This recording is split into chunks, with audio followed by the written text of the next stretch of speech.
All right, we also have Isabella Gomez, who of course plays Elena.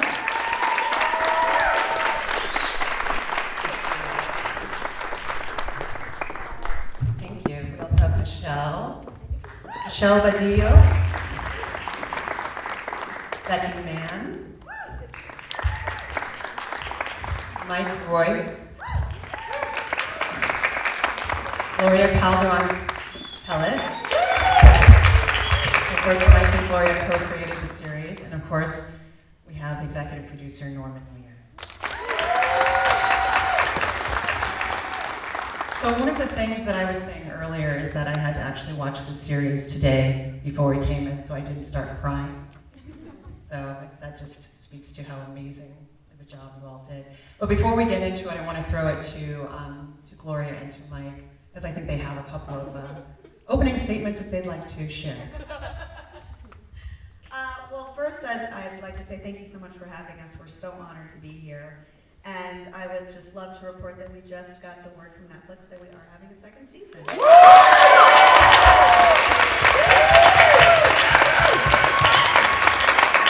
Tell them. You heard it here first.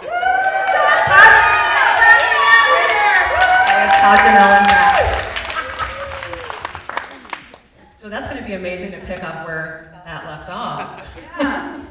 Do you have some plans that you can share, or? We do. I don't know that we want to share. We can't share anything. No sharing. There will be more. So let's talk about what went into the filming of that final episode. It was incredibly emotional, and particularly for you, Isabella, I couldn't stop looking at your face in that scene. And can you just kind of talk about how all of you prepared for that, and how many takes did that take? Well, Gloria actually told me about the plans of what was going to happen in 13 at an after party a couple months before, and I started crying. And I didn't stop until we finished filming the episode.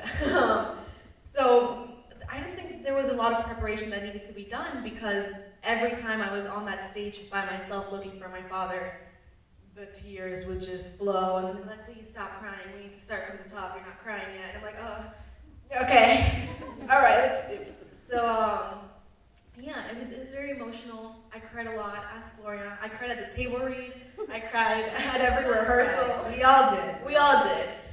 So we were just crying, sitting, watching it, even though we've seen it 4 times. But yeah.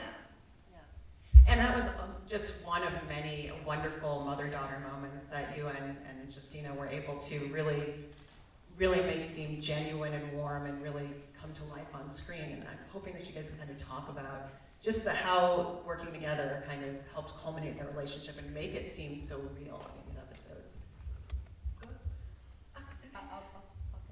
Okay. I love this lady. And I love her. Yeah, Justina feels like a real mom to me. I call her mom when people like talk about her mom. Oh, my mom. She got the job. She walked into the audition and she said, "Hi, Mom." I'm like, she's perfect. Yeah, no, Justina and I have a great relationship. We really click. I think she's hilarious. And we really care for each other. Justina doesn't have any kids of her own, and so she calls Marcella and I her kids. Like, she'll be on the phone, she's like, actually, I gotta go, I'm with my daughter. And she hangs up, and I'm sure people are like, what? So it was so easy to make it work, because we care about each other. Yeah, the whole cast, you can see that in the whole thing. But it's just something that came together immediately, like seriously, at the first table read, we just all kind of fell in love with each other. And that's what you really want to happen, you know, so we're so lucky. But yeah, it's super easy. There's just a lot of chemistry right here. Yeah. Now, one of the things I think that makes that storyline work so well is that there are so many personal elements, and of course, you know, reading about it afterwards, this is partly the story, Mike, of your daughter. This is partly the story of your family. And it's also partly Becky and Michelle. You were able to incorporate your own experiences into this. So can you kind of talk about bringing all those very personal stories into not just this family, but all kind of culminating in what Elena became throughout the season? It was an amazing experience. It was a really emotional experience, I think. This is my first TV writing job, and you hear a lot about how brutal the writing, like especially comedy writers' rooms are, and how you have to be really tough. And we would get in there, and we would just start talking about like our innermost sort of feelings and secrets, and we're all crying and like talking about our journeys, and we were having all these like open dialogues, and people cared to listen to what we were saying, and that was an amazing feeling, an amazing experience that I'm so happy that I got to have. Growing up with, being gay, I think you get told a lot that you're not supposed to be listened to, so to get in that room and then have people like Mike and Gloria and Becky and the rest of the writers and Norman say like, no, we want to hear what has actually happened to you so that we can make this character as real and as truthful as possible. You're gay?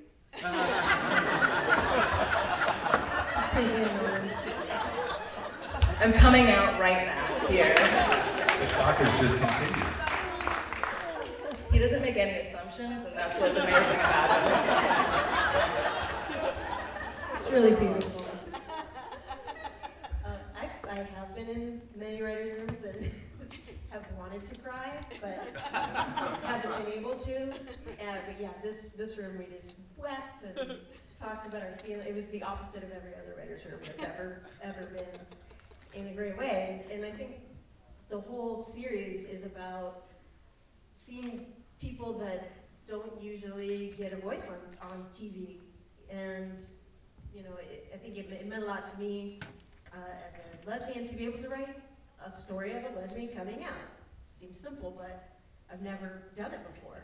In, a decade of writing for TV, it's always been like other people's stories in a way. You find ways to make it your own, but, and I think that, I know that meant a lot to me, and I think for the cast and the other writers, I think it comes across that it feels very sincere, and because it is, there's no sort of phoning it in and guessing what might this experience be for a Cuban person or for a lesbian. Like, gosh, let's all those straight white guys figure it out together.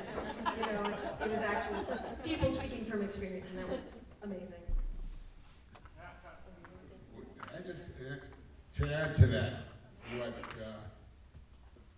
what I love is that at this age, I'm 94, it increases my humanity.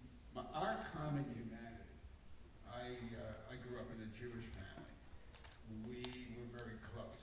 Sometimes, on holidays. when they came in from Boston and New York, and we were in Hartford, and there was until the first argument. What do you mean 21 years ago you didn't come to Gert's wedding? And a big argument with him. But there were times, the times that I remember were the times that we delighted in each other's company. And now I'm watching this family and that show with all of you and reacting with all of you to that show and sharing all of us, common humanity is the most delicious thing I know about being alive. It's glorious, I think, and that episode, God bless you guys for that episode. It's so fucking great.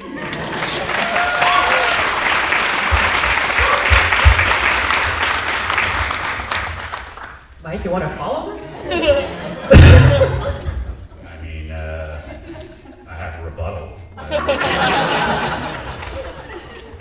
No, just to add as far as maybe I'll talk a tiny bit about process, if I can bore everybody. We start at 10 o'clock.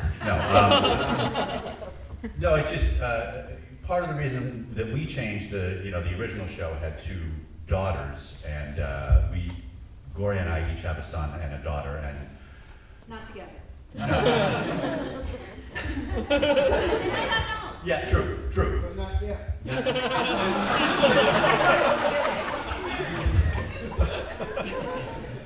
My wife is gone. Yeah, but my kids are 10 years ahead of her, so she sees the future coming. And my daughter was going through, she never her coming out experience was not one sort of, scene. It was a very gradual kind of a thing. It actually happened through her college essay that she happened to be writing about, and we're writing it with her, and that also turned into a little bit of a mercenary experience. We're like, this makes a great college essay. So we were able to be good parents in that sense. But really the details came, you know, so yes, like I was very much relating to what was happening. But these guys, I mean, all the writers, and especially these two, were really, I mean, obviously, essential. What we ended up doing were touching on so many parts of the experience. And I don't think, I mean, I know I wouldn't have had that perspective for obvious reasons. So, you know, the way the arc ended up being where, you know, she's exploring, and then she's, you know, if you haven't seen, I don't want to spoil anything, but there's just, I think we were able to explore so many angles because they, you know, would talk about so many different experiences they had that all felt like great stories. And so the world just really expanded, you know, and the storylines we were able to take time to really let it mean something, you know. It really was pretty spectacular every step of the way. I mean, first when Mike brought up, let's do this, and we knew we were building to a quinceañera, and we thought, gosh, that's pretty amazing. And then we get these amazing writers who I've known and loved for many years and are such incredible parts of my life that get to be a part of the journey. And then there was a moment where we thought, oh, we've cast this young Latina girl. We should tell her, and we should also make sure, like, I want to sit down with her parents and let them know, like, this is what we're doing, you gotta be cool or else. And to sit and hear Isabella, when we told her, like, you're coming out, this is your journey, and she was so prideful and so wanted to get it right, and then to hear the stories, I mean, it was really all so beautiful. To get to be able to tell it, and sorry.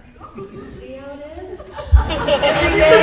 Every day! No, but, you know, just being, I think just working on a show where you're doing something that, you know, I didn't see my family on TV growing up. Just like so many of the experiences that we're doing are because of that. I didn't see a Cuban family. They didn't see gay characters. There's a lot of people that don't see functioning veterans. They have, you know, all of us are sort of in the same disenfranchised group. And so to be able to tell these stories means so much to us, and we took it very seriously. And it's really, we're so happy to see people love it. And so we're just, And then you got to literally see your family on television. yes, my parents were in that episode, yeah. So one of the things I wanted to ask about is what were some of the elements that you, I mean, like I said, this is a very personal story in a lot of ways. What were some of the elements that you said, okay, we have to make sure that we make this part of the storyline, part of the season, because it isn't being seen in really anywhere on television right now. So were there any specific elements of all of these stories coming together in the first season that you really wanted to make sure to include? I mean, maybe you could talk, I mean, you know, just because there were, even her having a boyfriend, you know? Yeah, so, this is, yeah. Sorry, I have to fight myself. But, something that I think, especially lesbians, we have a lot of chips on our shoulders. We're more chip and shoulder, but one of those chips, especially in regards to representation on TV, is that you a lot of times, or most times, see a lesbian coming out story through the context of a man.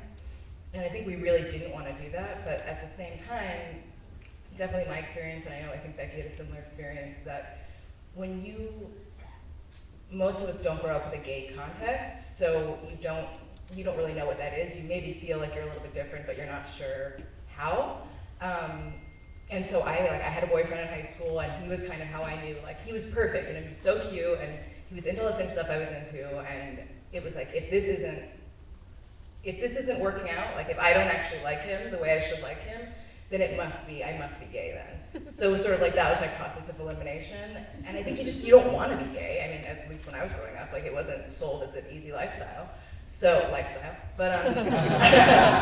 yeah, I think I think we thought it was important to get, not that she's in the context of a man, but to get across that it is something that you're trying not to, like a little bit trying not to be gay, and a little bit learning about yourself through doing everything else.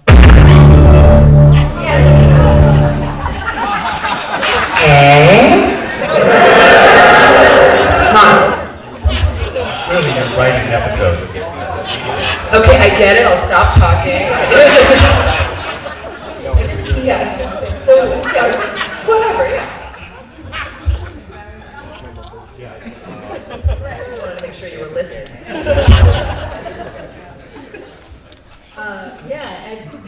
That's all I can think about now. I'm shaking.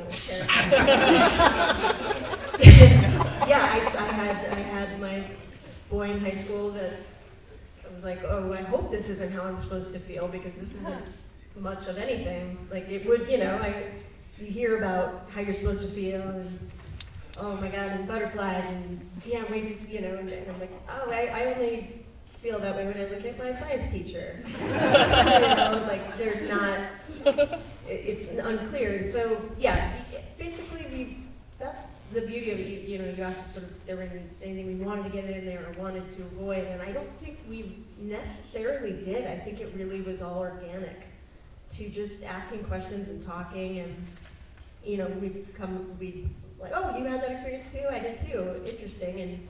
And, there's something to that, maybe this is how we can tell this story. Because you're sort of trying to prove a negative in a way. If you don't have, it's getting better, but if you don't have gay or lesbian representation, you're just sort of like, oh, being a lesbian is something bad, and I don't, or something that's not like me, it's over there, and it takes a while to kind of do the sleuthing, I think, and say, oh wait, no, that's what this is. I'm what this is. I'm a lesbian, and I'm all right. I don't know. So, I'm okay. But yeah, I think that you touched on something. It was very natural and organic, but it also, the first season really addressed the process in a beautiful way.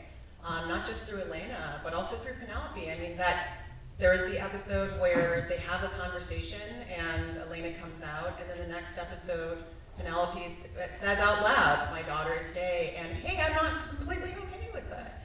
Working through it, this is something that I can't recall being addressed as elegantly and naturally as it has during the first season.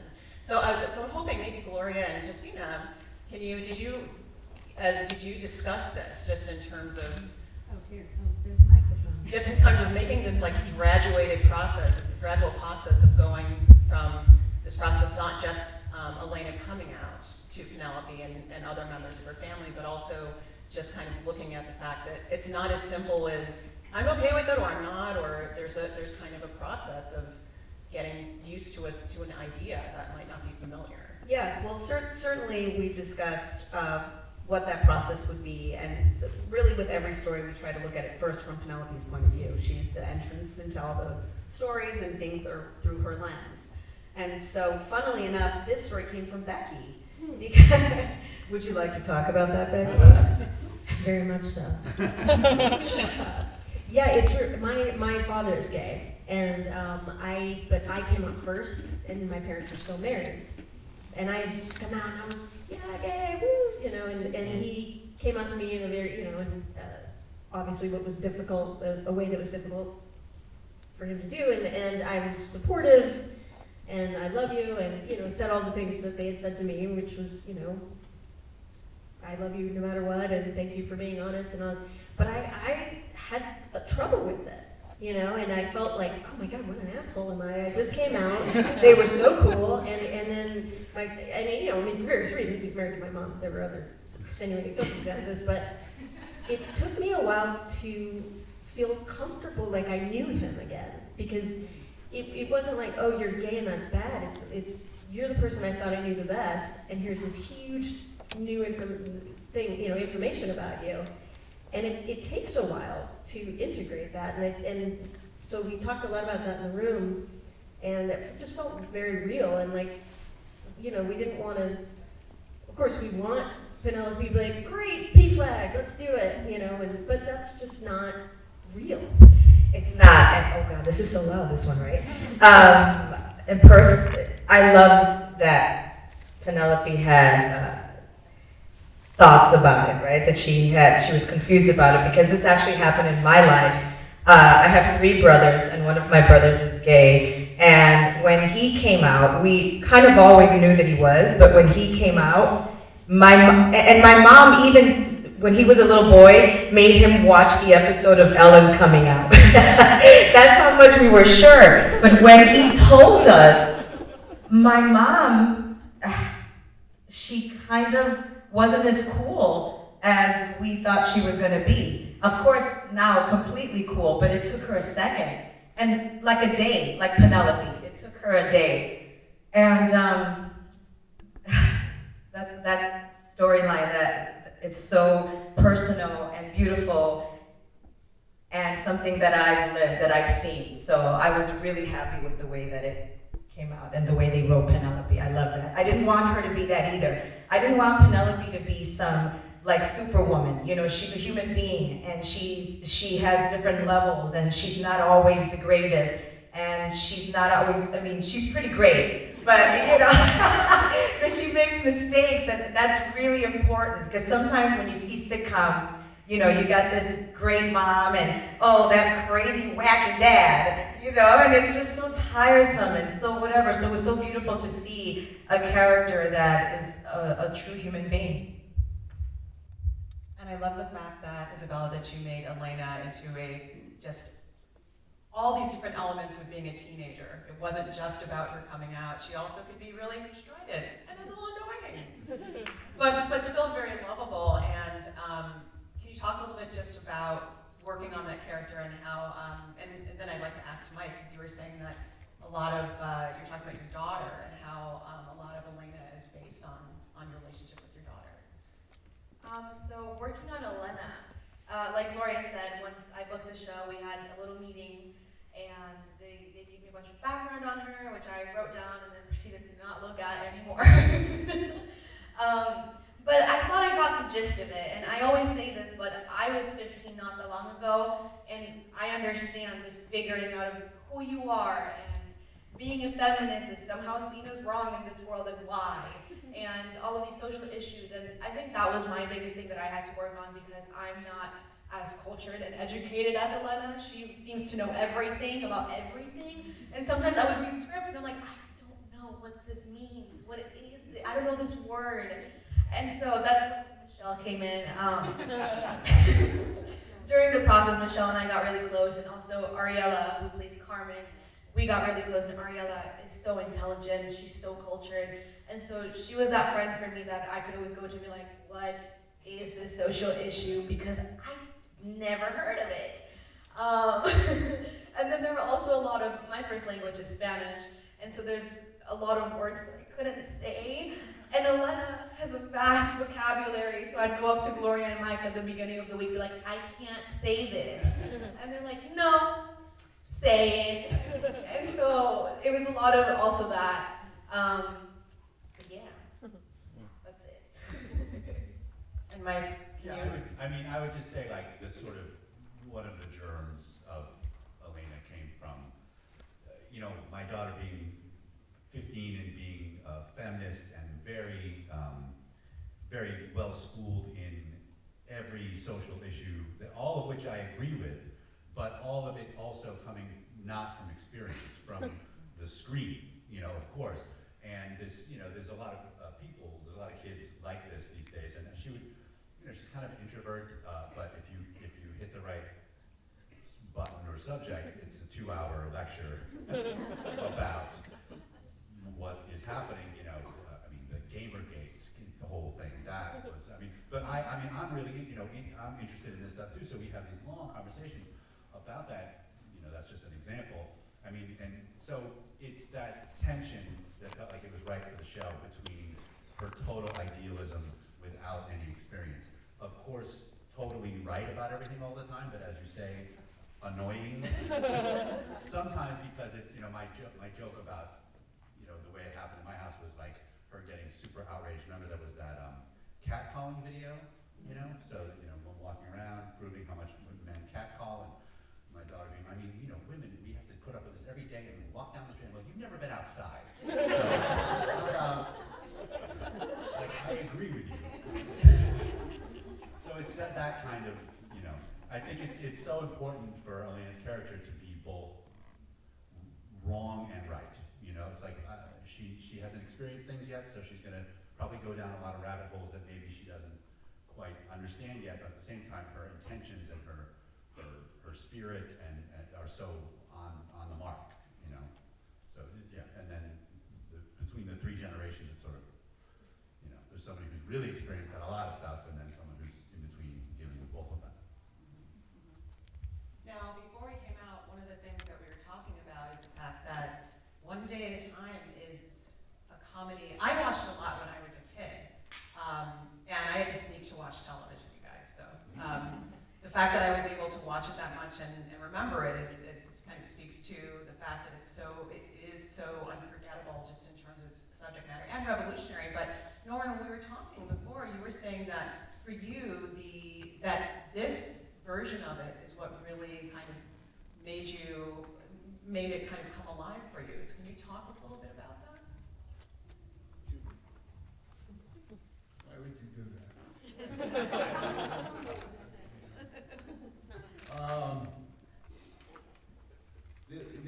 First of all, One Day at a Time was a big hit, but I didn't hear from people about it the way I hear about it now.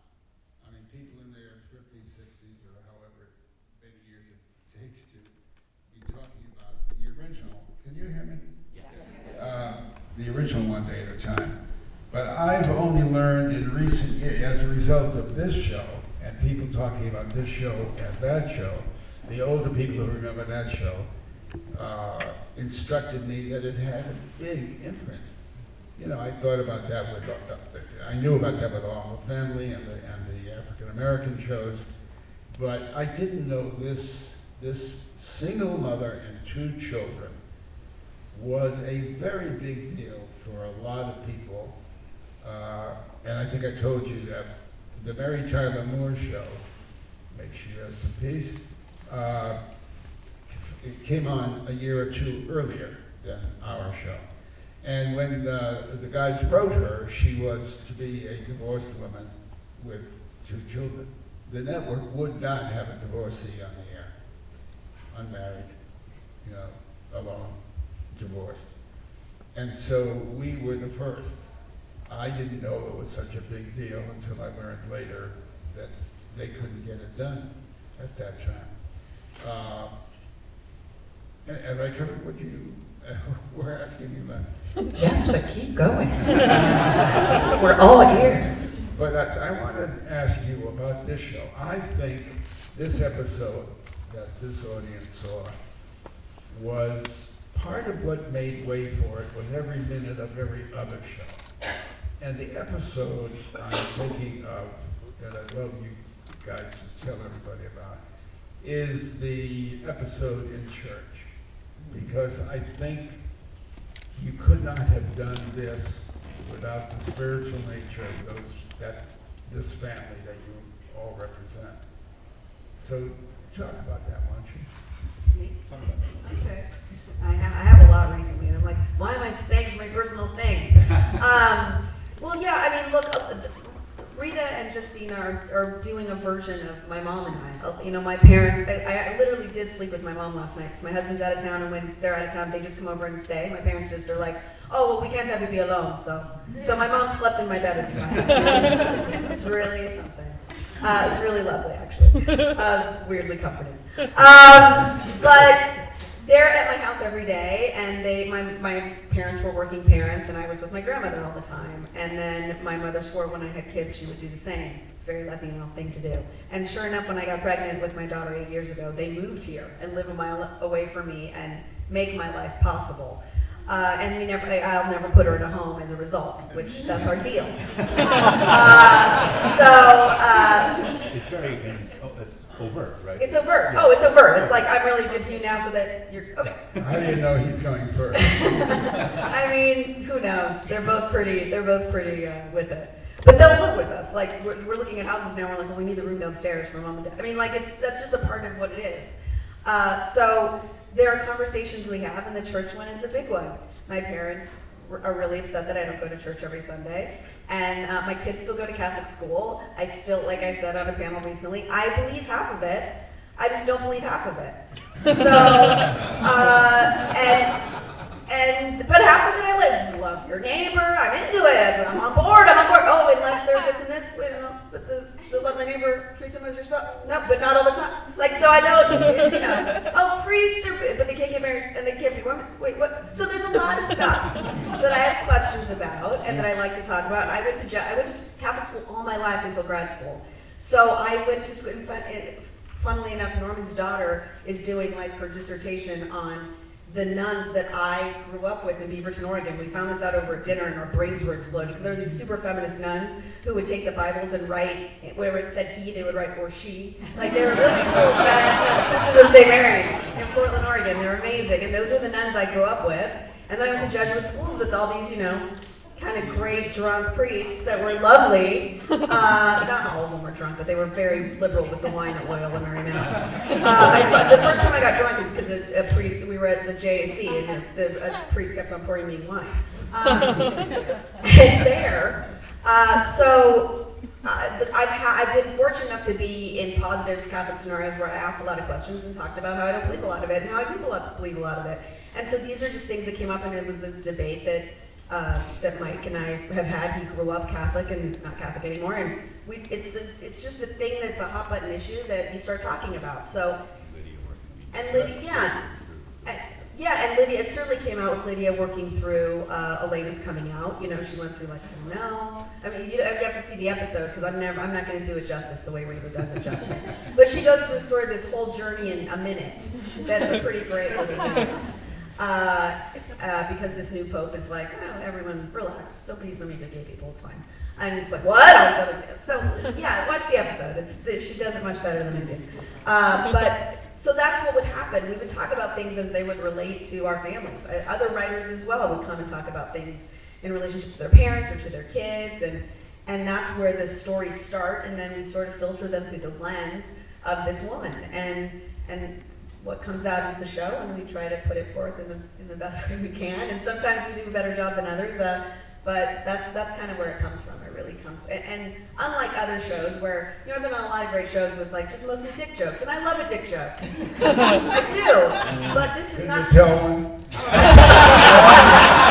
I don't know my favorite. Okay, can I tell you? You know my favorite. There's two. Okay, my favorite is. Oh, there's two. I'm gonna tell both of them. Okay, they're short. Okay, my first four. They're short. Okay, the first one is so there's this guy Phil, and Phil goes to the doctor, and the doctor says, Phil, you have to stop masturbating. And Phil's like, why? And he goes, so I can examine you. That's my favorite. So he thought. Yeah. And then the other one is, what's the worst thing Willie Nelson can say to you after you've given him a blowjob? I'm not really Willie Nelson.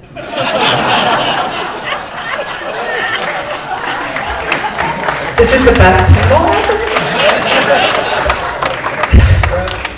That's the joke I was going to tell. But I was going to say after she made love to him. You're classier than I am, Robert. Actually, so the telling of these dick jokes leads us into the next question, which is, I think that one of the things that's really extraordinary about One Day at a Time is the fact that it's a multicam that uses the power of the live audience to actually elevate the sensation of drama, like all those moments that were very serious and intense, but also the moments of laughter. And we were talking about the fact that before the panel about the fact that multicam is still kind of seen as this kind of, it's something that Disney Channel does to really do kind of heightened, very light scenarios. But One Day at a Time really proved that you can take on these dramatic moments and make multicam work in a way that's very honest and true.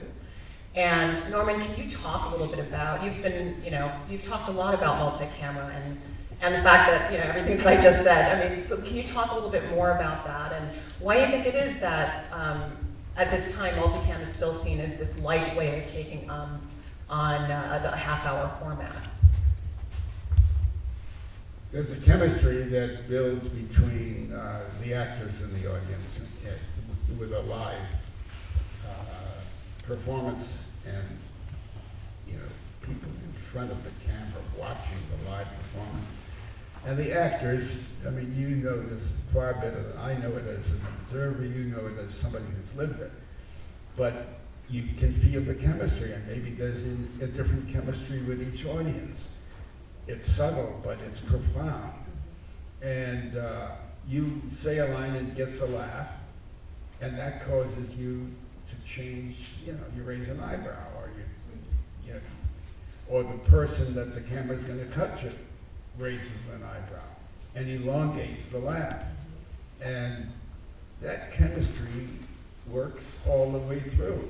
And it's a different performance and a different kind of experience. It's theater.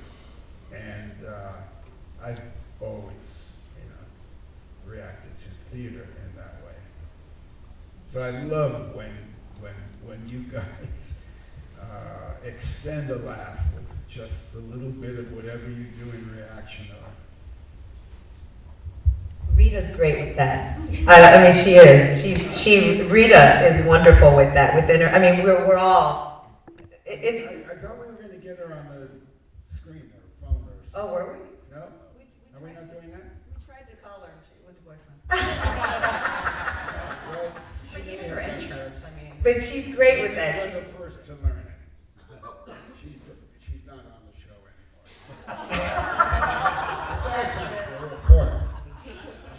Yeah, but it is, there is this energy. They are part of the show. The audience is part of the show, and we're all on this, you know, on the same level, on the same groove, and it's wonderful. Because when something doesn't go right, you know right away. And you're like, oh God. I've stood any number of times in back of an audience, several hundred people, and when they belly laugh, when it's a big laugh, individuals have a way of coming a little bit out of there and going forward and coming back. And when you watch an audience collectively in that belly, as they move and come back and roar, there is no more spiritual experience for me than that. Go to 1,000 various churches and watch great emotion and so forth. None deeper, none more profound than people laughing together.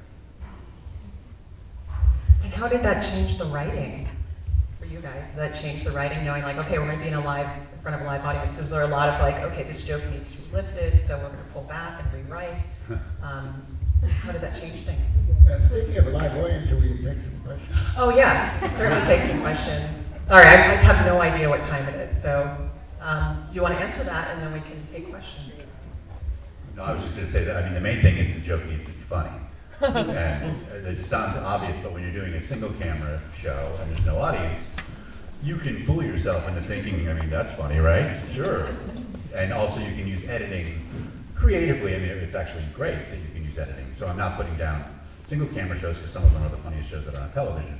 But it is, when you have all those people there waiting, and if you say something and then they don't react that way, you want to die. So the pressure to make it funny is greater, and you know, in that way I think there's a certain rhythm, there's a certain craftsmanship that has to come with the joke, and then you know these geniuses have to like make it work, and they do, and they lift our little crap and make it wonderful, because that's really what the performances. There are a lot of shows where joke. Technically, those are all funny jokes, but that show, like, who cares? These guys, their performance capabilities are just, they just really infuse these characters so much. So when they say something, it doesn't even need to be a joke. It just needs to be a character moment that is funny because we know who they are and they've inhabited their characters so wonderfully that you just know what they're thinking, and that's when you know things are really clicking. Well, who has questions? Oh, I see. We have one in the back here. My question is, can you tell us about the responsibility and maybe the pressure you feel for telling these crucial stories? because we're under a political environment where immigrants, lesbians, gays, and transgender people are under attack.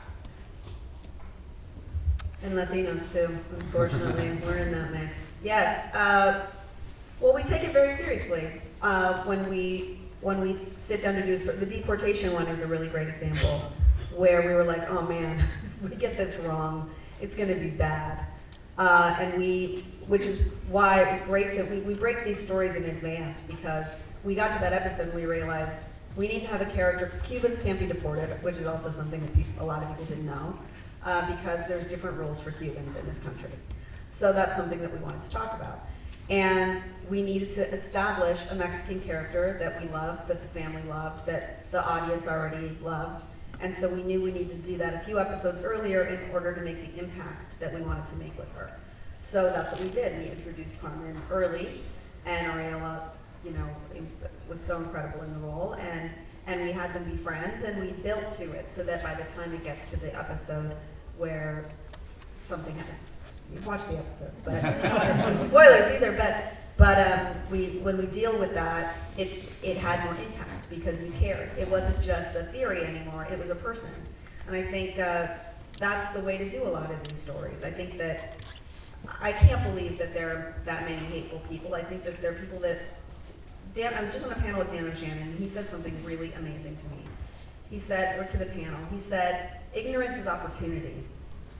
And I thought that was so amazing, because we have an opportunity on a show like this to show people that are ignorant about certain things, that there are humans behind those things, and to give a little humanity to those things, so that they might look at it in a different context, and we can maybe change hearts and minds. And that, it's a very lofty goal, and this is just a little TV show, but that's what we try to do every week. We at least try to move the needle in the right direction and show people in different ways and show the common humanity that Norman is always talking about.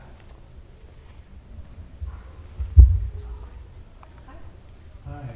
I have a question Oh, I have to go after him. Oh, I love the show. And you guys talk a lot about setting up kind of the episodes and doing, stuff like before. And I know it's on Netflix. Does that kind of change how you guys are writing it, or how we perceive it? Because I know, I spent a good, 2 weeks with this family, one day at a time that I fell in love with, and you were able to, take the coming out story over a few episodes and build up these sorts of great characters. How does that change the way you guys write it or see it, to how we perceive and consume it? The question was, how did Netflix, the fact that it's on Netflix as opposed to a network, change the way writers think about it? Or tell the story? Well, a couple of things. You want to talk? Okay. Well, a couple of things. The first thing is we got to make it in a bubble, which normally you don't get to do. Normally when you're on a show, you have a couple of episodes broken, or a couple episodes maybe that you've done before it airs, right? So you're maybe on episode 6 or 7 by the time your show starts airing, so you start hearing immediately from people if they hate it or love it, or what they hate or love about it, and their social media, and that starts to maybe shift the way you tell the story, because it's hard not to be impacted in some way. This, we had the lovely little luxury of making it all in a little bubble. So we got to make everything we wanted to make without knowing if people... With a different president too, yeah, that's right. So that, however, what Norman is used to, and you can speak more to this, is being really impactful immediately. We couldn't do anything about the election because we stopped shooting in August. We didn't know who the president was going to be when it aired in January. And that would be the same will be true. So we can't be topical. We can try to be relevant to things that are happening, but we can't be like, this happened, we're going to talk about it next week, which, Blackish got to do this year. And I'm so envious of the amazing episode Kenya did, where he got to talk about that and immediately after. Yeah. It's a different experience. And we wished maybe we can do a flashback to election night. Yeah. Do you feel the storytelling is more pure that way? I'm sorry? Do you feel it's more pure doing it in the bubble and not being impacted by ratings and social media in that sense? Because we are in the bubble and we're going to be in the bubble, I hate to think about the answer to that question. But I'll change my mind when I'm back in the bubble. Outside of the bubble, I'd rather we were doing one a week. I feel it's clear to me as an audience. We have a question over here. My question is for Mike. For Michelle and Becky, these are really personal stories, but you are taking something from your life that's actually your daughter's story. And I'm curious, did you speak with her about using her as an inspiration? And that, in fact, because of that, you would be sort of talking about it in a public way? Right. The question is, did I talk to my daughter, as far as using her storyline, and I told her she was gay. That's what I know it's probably not the way to go about it, but it was of course I discussed with her, I said we're talking about, things. It was mainly, first of all, thrilled about every aspect of it. It was mainly afterwards where I was sort of, are you comfortable? People are asking me questions, people know, there's interviews happening. I don't want to talk about anything that you don't want me to talk about, but she was happy to, she was fine with it. And it's been interesting because, I come from a large Catholic family, so there's a lot of people. The news, such as it is, as we say in the episode, it's hers to disseminate. It's not mine, it's not my business. But so the chain of information went, someone asked me in an interview, I put the interview on Facebook, suddenly I realized, oh, Grandpa Steve's gonna find out something today. And I went back to her about that and said, you realize, you're inadvertently telling a lot of people. And she, it's probably easier. That was what her eventual attitude was. So yes, we're in constant, she's pitched me stories now, she's very involved. We may need to take a step back. And we have two more questions here. One of the things you guys have both mentioned is reaching out to people who who may not know kind of about these characters, but also wanting to represent people and have kind of reach out to an audience that represents. So when you're doing kind of more social justice stories, how do you make it interesting for the people that know everything already, while still kind of teaching the really basic stuff to the people that have just tuned in and don't know anything? Did we do that? Is that how it came out? Awesome. Good. Yeah, we did it! I don't think you can take it for granted everybody knows everything already. I learned a great deal about subjects I thought I knew a lot about because I'm living with a family that was different from my own. And I go back to with a shared humanity. It's infinite what we have to learn from each other. I hope we're not ignoring people who have hands up there. You can't see. Or you can't see you. Yell! How about the balcony? No. I just want to add though that I think anything we talk about, what's important is that everybody have an angle. There's certain things that we want to talk about, but we haven't found, if it's just one person and their viewpoint and you're not getting, if the viewpoints don't fit with our characters, it wouldn't be proper or entertaining to have just a debate where everyone takes a different side, but it doesn't fit their character. So they have to all mesh together in order for it, I think, to be somewhat instructive, but also entertaining, to have it not be preachy or whatever. We just have one right here. We both do this. And also, we would talk about that in terms of what it would mean. Like the makeup thing is a great example because my mom is to go to the mailbox. She's got rouge and she's got a kidney. She looks great all the time, and I can tell you, she wakes up pretty beautiful. She really does. But that is part of her, that is her armor, that is part of her armor. And there's a part of me that loves it, and there's a part of me that hates me for loving it. I love putting on makeup. I'm a mom, you think my hair looks like this every day? It doesn't. But I love today that I got to do all the girly stuff. And then I am like, oh, who cares? I hate that I love, so I'm in the And then my daughter could not give 2 fucks. She has to wear a front-facing headgear, my daughter, like a no joke. I don't know if you guys have seen these front-facing headgears. They are no joke, and I had such anxiety, and I was like, I'm gonna be really cool about it. So I'm like, oh, we're just gonna go to school today. She's gotta wear it 14 hours a day. She's gotta wear it to school, and I'm so worried about it. And I was like trying to be really cool. I'm like, I'm gonna take you out today, and I'm gonna walk you up. Why? Because, I don't know, people might have questions, and so I can answer them, who cares? Like, she was so unfazed by the front-facing headgear. And it's, yeah. So it's just, it was like, oh, great, and that's the same with these characters, like how they each deal with this, they have such different feelings about feminism, and so that's just one point of view that the natural things from those characters, their natural point of views and their natural ways of looking at that are different. We have someone way back. Good. No?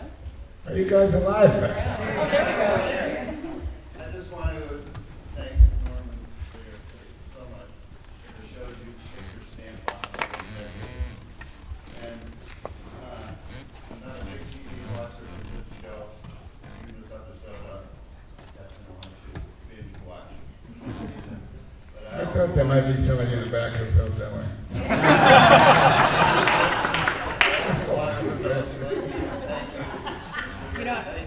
Thank you. No, for people for the American way.